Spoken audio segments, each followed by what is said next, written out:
गौस पाक सरकार फरमाते हैं, मैं इधर बैठा हुआ था, वो उधर बैठा था मस्जिद में, वो खा रहा था। गौस पाक फरमाते हैं मुझे भूख इतनी ज़्यादा लगी थी, जब वो लुक़मा उठा के अपने मुंह में डालना चाहता था तो भूख की वजह से मुंह मेरा खुल जाया करता था, इतनी भूख मुझे लगी थी। उसने मुझे देखा, कहा ए मुसाफिर इधर इधर आ, ताल। तो गौस पाक फरमाते मैं उठा, मैं उठ करके उसके पास गया। मैंने कहा बताएं क्या बात है। उसने कहा भूखे हो? मैंने कहा हाँ भूखा हूं। कहा खा लो खा लो खा लो, ये न मेरा है न तेरा है, इसे खा लो। सरकार गौस पाक फरमाते हैं ये मेरा नहीं है, तेरा भी नहीं है, तेरा नहीं है, मेरा भी नहीं है। क्या मतलब है, किसका खाना है, तुम कौन हो? तो वो कहता है कि अय मुसाफिर, मैं बगदाद का नहीं हूँ, मैं मोसिल का नहीं हूँ, मैं यहाँ का नहीं हूँ। बोले फिर तुम कहाँ के हो? बोले मैं ईरान का रहने वाला हूँ। बोले ईरान में कहाँ के?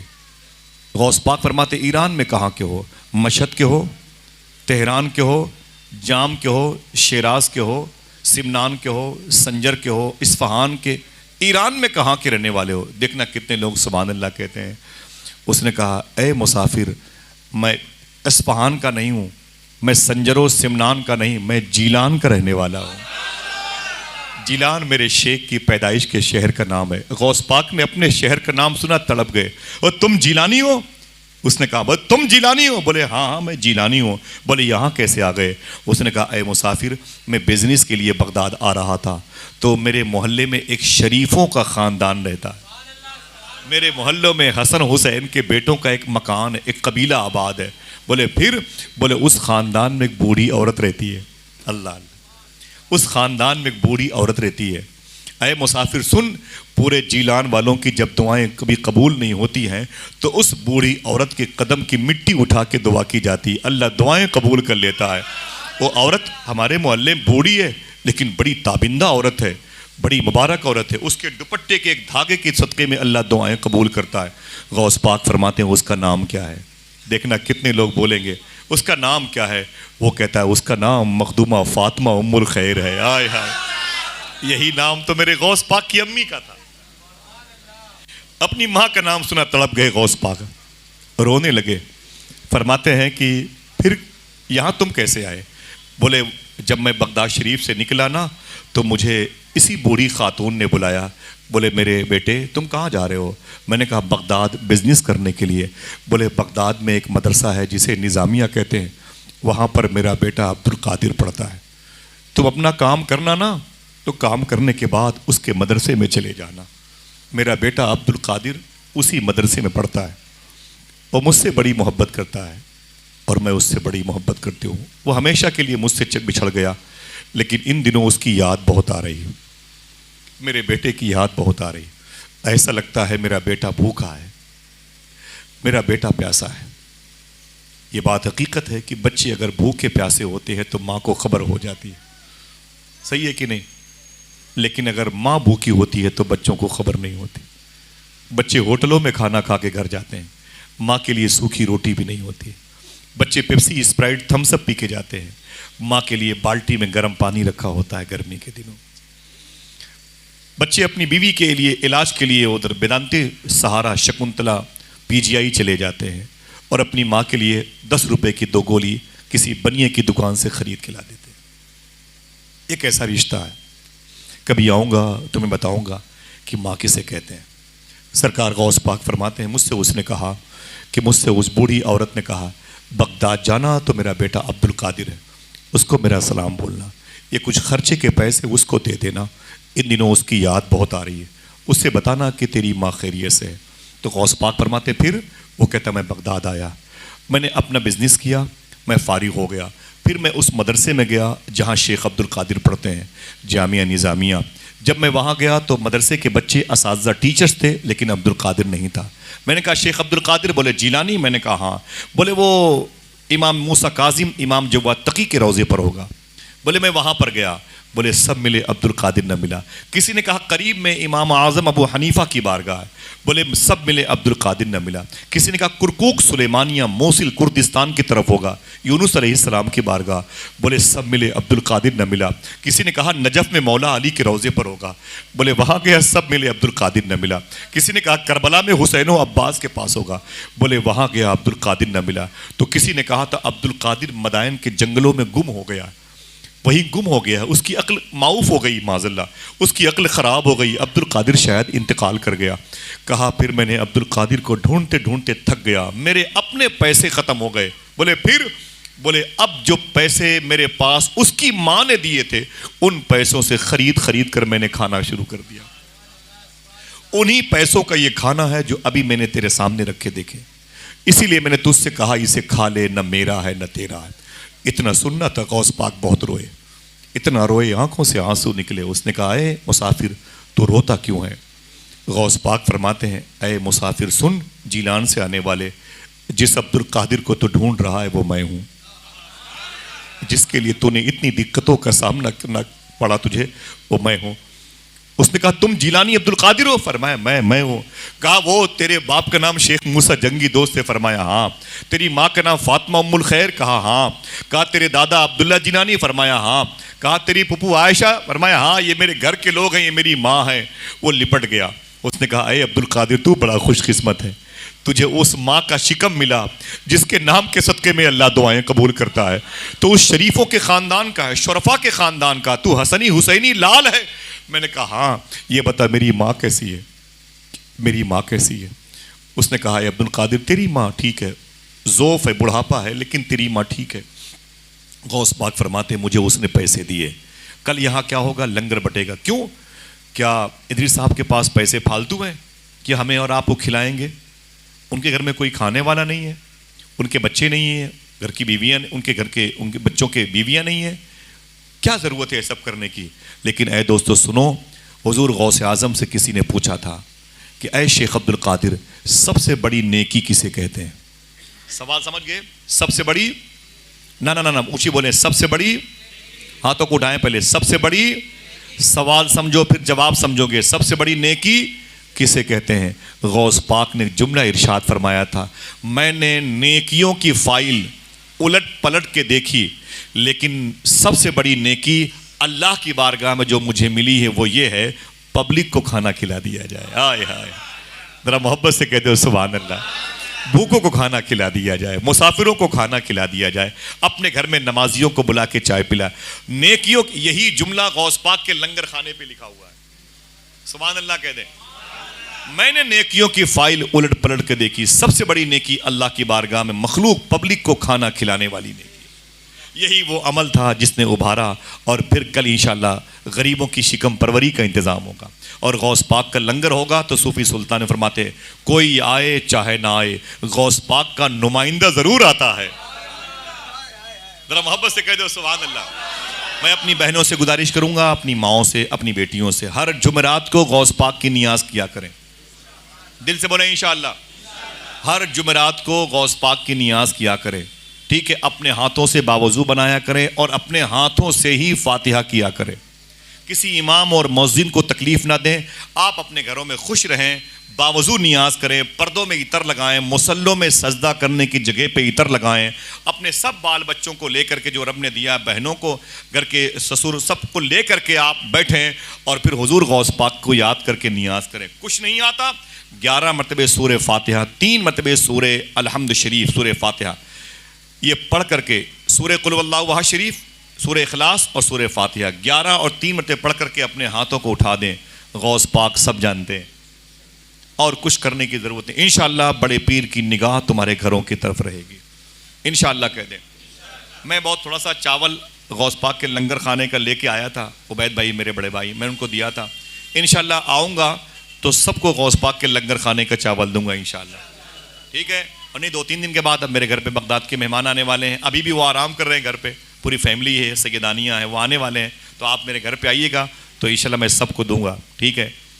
इंशाल्लाह, ठीक है? सरकार गौस आज़म फरमाते मुझे वो पैसे दिए, उसने कहा ये पैसे लो, मिसाल के तौर पर तुम्हारी माँ ने मुझे 500 रुपये दिए थे, 100 तो खर्चे हो गए, बचे कितने? 400। ये 400 बचे, इसे ले लो। गौस पाक फरमाते हैं मैंने उसमें से कुछ पैसे निकाल के किराए के नाम पे उसे दिए। मैंने कहा जाना तो मेरी माँ को सलाम बोलना, कहना तेरा बेटा अब्दुल कादिर अपनी राह में मस्त मगन है, इश्क की मंजिल तय कर रहा है। ऐ मेरी माँ दुआ कर अल्लाह मुझे आशिक बना दे। मैं भूखा ज़रूर हूँ लेकिन अल्लाह के नाम की बरकतों ने मुझे ज़िंदा रखा है, अल्लाह के नाम का फैज़ान मुझे ज़िंदा रखा है। मैं बड़ी मेहनतें कर रहा हूँ बेइज़्निल्लाह। मेरी माँ से कहना तेरी दुआ की ज़रूरत है। माँ अगर इंतकाल कर जाए तो उसकी कब्रों पे जाया करो इंशाअल्लाह। माँ अगर जिंदा हो तो वादा कीजिए जब भी घर से निकला करें अपनी माँ का हाथ चूम के निकला करें। कितने लोग ऐसा करेंगे इंशाअल्लाह? इंशाअल्लाह बोलें। माँ बाप के हाथ चूम के निकला करें। यही वो नेमतें हैं जिसके बारे में जितनी तारीफ़ की जाए, जितनी बातें बताई जाए वो कम है। ये एहसास उस वक्त होता है जब ये नेमतें घर से चली जाती हैं हमेशा के लिए। सरकार गौस आदम के पास जितने पैसे आए खर्चे के लिए, मालूम है क्या किया? उसी किसी बैंक में जमा नहीं किया, किसी उस्ताद को नहीं दिए। हुजूर इसे रखे रहें, 10-10 रुपये हर महीने लेंगे और मुझे खर्चे के लिए दीजिएगा। हुजूर गौस पाक उन पैसों को लेके बगदाद की मंडी में आए, होटलों से खाना खरीदा, फ्रूट्स खरीदे, मेवा की चीज़ें खरीदी और फिर गुलाम नौकर चाकर को बुला लिए, ठेले बुला लिए और कहीं ठेलों पर, कहीं लोगों की पीठ पर, कहीं पे सरों पे रख के खाना पूरे पैसे का लदवाया और पूरे बगदाद के फ़कीरों में बांटने लगे, बगदाद के साइलों को देने लगे, बगदाद के भूखों को खिलाने लगे और पूरे पैसे से बगदाद में लोगों को खाना खिलाया। एक दोस्त से मुलाकात हो गई, उसने कहा शेख अब्दुल कादिर ये क्या बात है, कल तो भूखे थे आज लंगर चल रहा है। सरकार गौस पाक फरमाते हैं ये लंगर के पैसे मुझे मेरी माँ ने भेजे थे। बोले काहे के लिए? बांटने के लिए। फरमाया ना ना, बांटने के लिए नहीं, मुझे खर्चे के लिए भेजे थे। 2-4 महीने मेरे खर्चे के पैसे थे। बोले फिर? बोले सारे पैसे जो खर्चे वाले थे उसे मैंने सामान खरीद करके बगदाद के गरीबों को बंटवा दिया है। उसने कहा अब्दुल कादिर तू अजीब इंसान है, अरे कल क्या खाएगा? अरे कुछ तो बचा लिया होता, कल क्या खाएगा? सरकार गौस आदम फरमाते तुम चुप रहो, तुम्हें नहीं पता जो परवरदिगार आलम एक दिन अब्दुल कादिर को इतना दे सकता है वो कल अब्दुल कादिर को भूखा थोड़ी मार देगा। ये किसने कहा कि इदरीस साहब आप डेग चढ़ाएंगे तो चावल कम हो जाएंगे, मसाले कम हो जाएंगे, पैसों से गोश्त आएंगे, मुर्गी, तो फिर वो पैसे ना ना ना ना ना ना। जब अल्लाह इतनी ताकत एक दिन देगा तो फिर इंशाल्लाह हमेशा खिलाने की ताकतें भी गैब से देगा इंशाल्लाह। समझ रहे हैं? अल्लाह ताला ये मुबारक सुन्नतों को हम सब के लिए अमली मैदान में लाने की तौफीक अता फरमाए। खिला के खाओगे इंशाल्लाह। सारे पैसे गौस पाक ने बांट दिए। गौस पाक दर्जे महबूबियत से निकल करके दर्जे इश्क तक आ गए। अब जब आशिक बन गए उम्र हो गई 25 साल। कितनी? 25 साल यहाँ थे और 25 साल गुजारी जंगल में मदायन के। 25 इसे मिला दें, 25 इसे मिला लें तो 50 होते हैं। और जब 50 साल उम्र पूरी हो गई तो आशिक बन गए। अब जब आशिक बन गए तो बगदाद की तरफ देख के बोले ऐ मेरे मौला मैं कहाँ जाऊँ, मेरे लिए कहाँ हुक्म है, कहाँ बिजनेस, कहाँ कारोबार, कहाँ पढ़ाना, क्या करना है? आवाज़ आई ऐ अब्दुल कादिर ये बगदाद तेरे लिए। बोले ना ना मेरे मौला मैं यहाँ नहीं रहूँगा, लोग अच्छे नहीं हैं। फरमाया मेरे मौला ने ऐ अब्दुल कादिर ये शहर तेरे लिए। बोले मेरे मौला मैं यहाँ नहीं रहूँगा। आवाज़ आई ये शहर तेरे लिए। बोले मेरे मौला मुझे ये शहर पसंद नहीं है, यहाँ ओबाश टपोरी किस्म के लोग रहते हैं, नशाखोर बहुत हैं, हलाल और हराम की तमीज़ नहीं है, औरतों में बेपर्दगी है, मर्दों में तायुश परस्ती है, मैं इस शहर में नहीं रहूँगा। आवाज़ आई तुझे इसी शहर में रहना है, तुझे इसी। गौस पाक फरमाते मैं मचल गया। जब आशिक बन चुके थे तो फिर अब दर्जे महबूबियत पर आना है। अब बातें इनकी फॉलो की जाएंगी। कहते हैं मेरे मौला अगर मैं बगदाद में रुकूंगा तो फिर मेरी कुछ शर्तें भी हैं तुझे माननी पड़ेंगी। किससे कह रहे हैं? ऊंची बोलो। अल्लाह से कह रहे हैं। आप कोतवाल से नहीं कह सकते, दरोगा जी से नहीं कह सकते, विधायक से नहीं कह सकते। ये गौस पाक अल्लाह से कहते हैं मेरे मौला अगर मैं इस शहर में रहूंगा तो मेरी कुछ शर्तें हैं। आवाज़ आई बोल अब्दुल कादिर तेरी शर्त क्या है? तो गौस पाक फरमाते हैं मैंने 70 शर्तें गिनाई। कितनी? ऊंची बोलो। मैंने 70 शर्तें गिनाई और अल्लाह ने मेरी हर एक शर्त को 70 मर्तबे कह के कबूल की है। एक दिन तकरीर कर रहे थे गौस पाक ने फरमाया, अरे बगदाद वालों, अगर कहो तो बता दूं उन 70 शर्तों में एक शर्त क्या थी। लोगों ने कहा हुजूर बता दें। तो सरकार गौसे आजम फरमाते, उन 70 शर्तों में एक शर्त यह भी थी। मैंने कहा, अरे मेरे मौला, मेरी एक शर्त यह भी है कि जो मुझसे मोहब्बत करे बगैर तौबा के उसे मौत नहीं आनी चाहिए। अल्लाह अल्लाह अल्लाह अल्लाह। कहो तो दूसरी बता दूं, किसी बता दूं, ये किताब में नहीं है, ये किताब में नहीं है कि यही वो दूसरी शर्त है, लेकिन यह वाकया है। लेकिन गौस पाक के उन 70 मारूजात में एक ये भी है। गौस पाक के खादिम शेख बका बिन बतू गौस पाक के पीछे पीछे चलते थे। उस्ताद शेख हम्माद दब्बास के रूम में आए, और जब रूम में आए ना तो सरकार गौस आजम के उस्ताद बैठे थे, गौस पाक खड़े हो गए और खड़े होकर के आपने अदब से खुतबा पढ़ा, और खुतबा पढ़ने के बाद तकरीर शुरू कर दी। और जब तकरीर शुरू की तो टॉपिक क्या था? नमाज रोज़ा नहीं, मौत क़ज़ा व क़द्र नहीं, मालूम है क्या टॉपिक था? अपनी ही ज़ात। ऐ बगदाद वालों, तुम्हें पता है अब्दुल कादिर कौन है?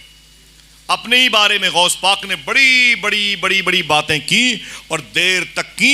तकरीर जब ख़त्म हुई तो आपके उस्ताद ने कहा, अब्दुल कादिर इधर आओ। जब गौस पाक अपने उस्ताद के पास गए तो उस्ताद शेख हम्माद ने कहा, अब्दुल कादिर तुझे पता है बहुत ओवर बोलते हो।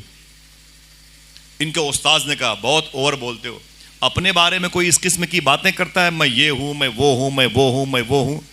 सुन अब्दुल कादिर, तुझसे अल्लाह मैदान मैशर में तुझसे भी अल्लाह सवाल करेगा, संभल के बोला करो। फरमाते हैं उस्ताद, ऐ अब्दुल कादिर, अल्लाह तुझसे भी मुआखज़ा करेगा, गिरफ्त करेगा, तुझसे भी मैदान मैशर में सवाल करेगा अल्लाह, लिहाजा संभल के बात किया करो, इतना ओवर न बोला करो। गौस पाक के खादिम शेख बका कहते हैं कि गौस पाक का चेहरा बदल गया। आपने अपना दाहिना हाथ अपने उस्ताद के सीने पे रखा, रखने के बाद हटाया, और हटाने के बाद फरमाया, अय मेरे उस्ताद, देखो मेरे दाहिने हाथ की हथेली पे क्या लिखा हुआ है। देखना कितने लोग सुभान अल्लाह कहते हैं। तो शेख हम्माद दब्बास कहते हैं, मैंने शेख अब्दुल कादिर के दाहिने हाथ की हथेली को देखा तो उसमें लिखा हुआ था, अय हम्माद दब्बास, अल्लाह फरमाता है मैं अब्दुल कादिर से मैदान मैशर में कोई सवाल नहीं करूंगा। ये उन 70 में से दूसरी शर्त है। मुझे कई बातें मालूम है, ये बताया था सूफी साहब किबला ने, लेकिन हुजूर गौसे आजम सरकार है, जरा प्यार से कहते हो सुभान अल्लाह। तो ये खाने खिलाने वाली रस्म को जिंदा रखोगे इंशाअल्लाह? इंशाअल्लाह बोलो, खिला के खाओगे, ये गौस पाक की सुन्नत है। हाँ, कल लंगर की धूम धूम रहेगी इंशाअल्लाह, गौस पाक का नुमाइंदा आएगा इंशाअल्लाह। गौस पाक ने खिदमत की, 5000 ईसाइयों ने, यहूदियों ने कलमा पढ़ा। गौस पाक की बात करूंगा तो 6, 7, 8 घंटे में खत्म होती हैं, लेकिन बातें आखिरी हैं। ठीक, हुजूर गौसे आजम सरकार के हाथों पे कलमा पढ़ने वालों की तादाद 5000 है। कितनी? 1.25 लाख लोगों ने तौबा किया शराब से, जना से, चोरी से। 1.25 लाख गौस पाक के मदरसे से आलिम दीन फारिग हुए। हफ्ते में 2 तकरीर गौस पाक मैदान में करते थे। हर तकरीर में 400 लोगों को अल्लाह अपना वली बनाता था। 400 जनाजे उठा करते थे। इंसानों की तादाद 70,000 के आसपास होती थी, जिन्नात उससे ज्यादा होते थे। और फरिश्ते कितने होते थे? या तो आप गिन के बताएं या मुझसे सुन लें। सरकार गौस आजम फरमाते हैं, इंसान 70,000 से ज्यादा होते थे। मेरी कुर्सी लगती थी बाबू शेख में, और बाबे हलब तक 2.25 किलोमीटर दूर तक लोग बैठते थे। ठीक, 70,000 का मजमा होता था, जिन्नात उससे ज्यादा होते थे। और फरिश्ते, गौस पाक फरमाते, कभी कभी मैं तकरीर के बीच में अपना सर उठाता आसमान की तरफ, तो इतने फरिश्ते आसमान के नीचे, जमीन के ऊपर, हवा में उड़ते हुए, लटके हुए मेरी तकरीर को सुनते रहते थे कि मुझे आसमान दिखाई नहीं देता था। ये गौस पाक की तकरीर सुनने वाले लोग हैं। हर वली आते थे। देखना कितने लोग बोलते हैं सुभान अल्लाह। गौस पाक की तकरीर सुनने के लिए हर वली आता था। वली ही नहीं, रसूल भी आते थे। रसूल ही नहीं, रसूलों के सरदार भी आते थे। मेरा इमाम कहता है, वली क्या, मुरसल आए, खुद हुजूर आए, वो तेरी वास की महफिल है या गौस। ये सैयदना शेख अब्दुल कादिर जिलानी का मर्तबा है। वलियों की पोस्टिंग करवाते हैं ख्वाजा खिजर। क्या नाम है? ख्वाजा खिजर। वलियों की पोस्टिंग करवाते हैं। वो सैनी के कुतुब को उठाया तो भेज दिया मूरतगंज, वहां के अब्दाल को उठाया तो इलाहाबाद भेज दिया, इलाहाबाद के औताद को उठाया तो कानपुर भेज दिया, वहां के मरजूब को उठाया तो लखनऊ भेज दिया। ख्वाजा खिदिर वलियों की पोस्टिंग करते हैं। किसी ने पूछा, अरे ख्वाजा खिदिर वलियों की पोस्टिंग करते हो अल्लाह के हुक्म से, कभी कोई ऐसा वली मिला जिसने तुम्हें हैरत में डाला हो?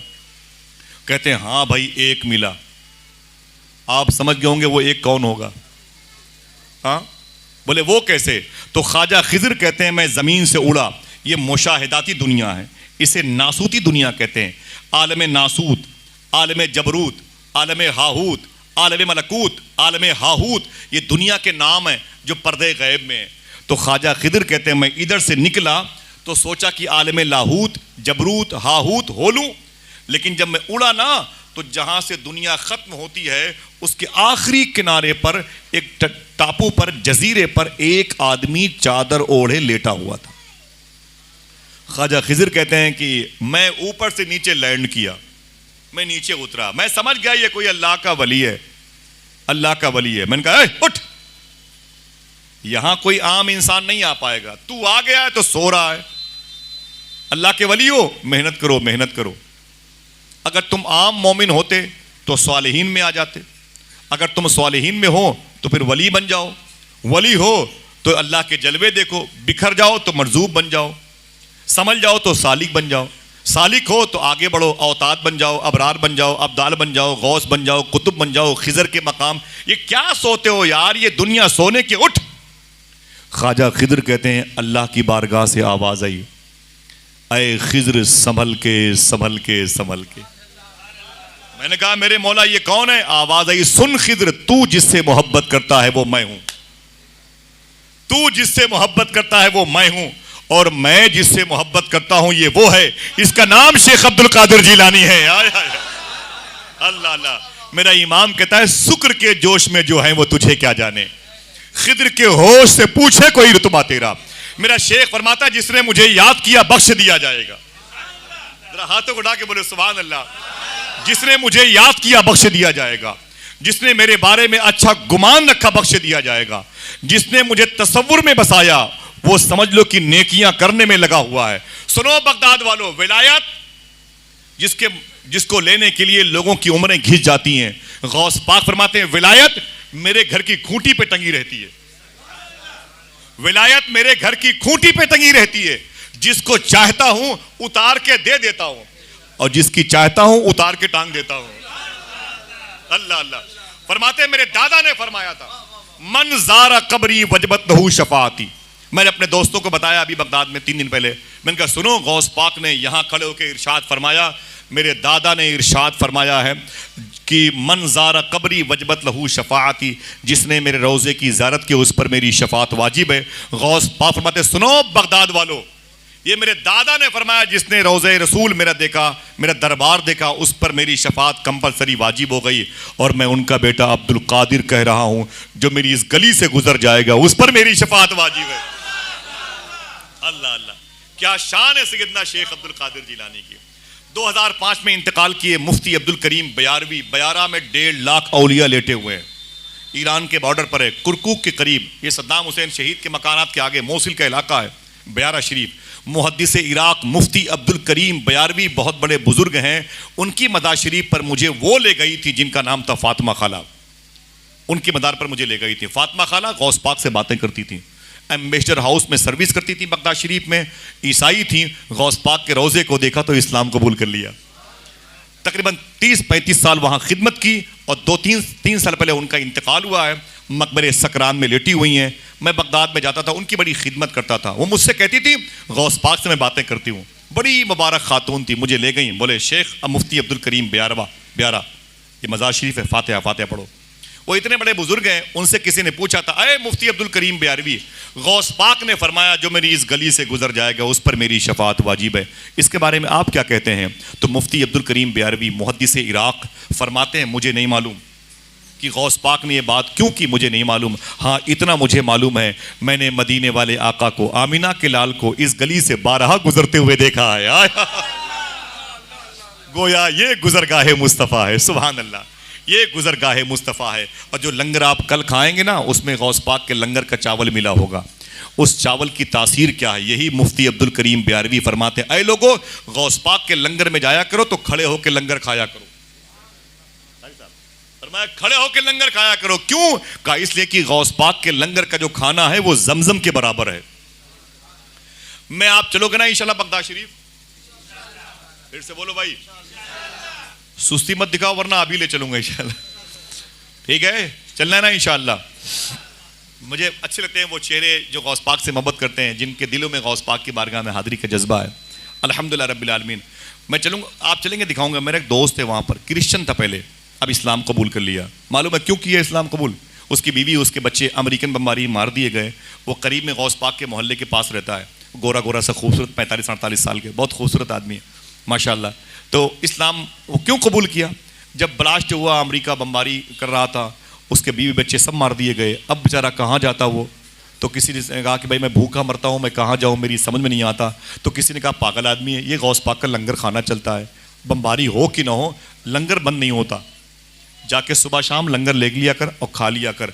आपको मालूम होना चाहिए, देखना कोई बोलता नहीं बोलता, सुभान अल्लाह, गौस पाक का लंगर खाते खाते उसने इस्लाम कबूल कर लिया। उसने कहा यार 900 साल के बाद जब गौस पाक के लंगर की ये तासीर है, तो गौस पाक के दौर में लंगर की तासीर क्या रही होगी?